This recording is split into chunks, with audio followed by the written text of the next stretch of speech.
Hello, আসসালামু আলাইকুম। এ পর্যায়ে আমরা আরেকটি নতুন কোয়েশ্চেন নিয়ে হাজির হয়েছি।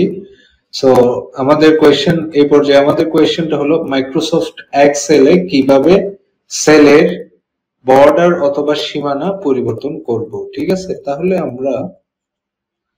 তাহলে দেখেন আমরা কি কি করতে পারি। ঠিক আছে, তাহলে দেখেন ধাপ 1 এ সেল সিলেক্ট করুন যেটিতে আপনি বর্ডার অথবা সীমানা পরিবর্তন করতে চান।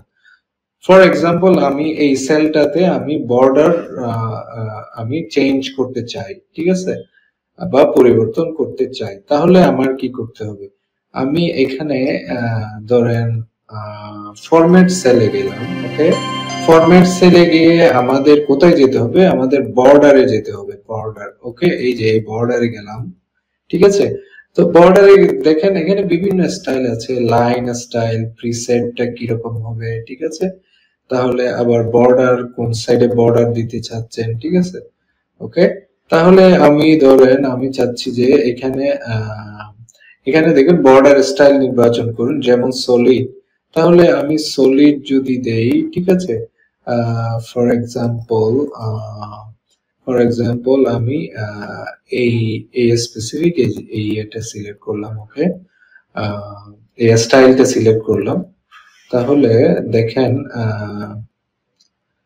আমি যদি চাচ্ছি যে এইটা ধরেন আউটলাইনটা আমি পুরোপুরি কভার করতে চাচ্ছি, তাহলে আমি এইটা দিলাম। দেখেন এটা দেখতে এরকম দেখাবে। আর যদি ডটেড লাইন দেই এরকম, তাহলে দেখেন এইটা ডটেড লাইন দেখাবে। আর আমি যদি এইটা দেই, এইটা সিলেক্ট করলে এরকম দেখাবে।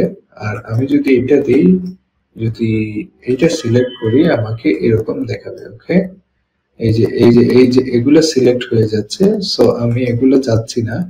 ঠিক আছে,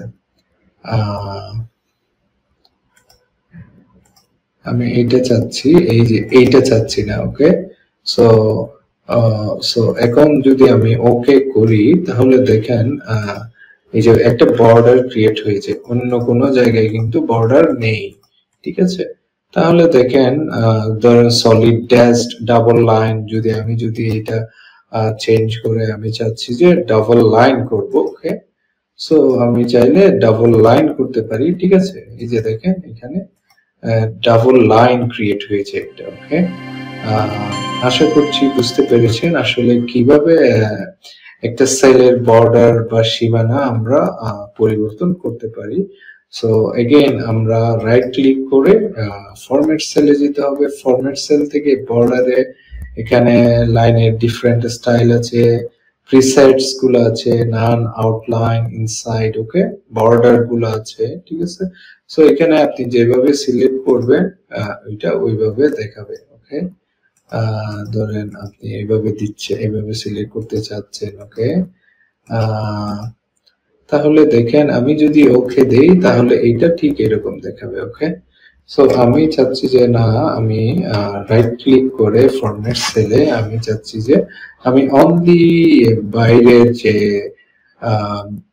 ইয়ে মানে এরিয়াটা আছে ওইটা দেখাতে চাচ্ছি। তাহলে আমি এগুলো তুলে দিব। তাহলে এইটা দেখতে, আমি যদি এখন ওকে দিই, এটা দেখতে ঠিক এইরকম দেখাবে। ওকে, আশা করছি বুঝতে পেরেছেন মাইক্রোসফট এক্সেলে কিভাবে আমরা বর্ডার অথবা সীমানা পরিবর্তন করতে পারি।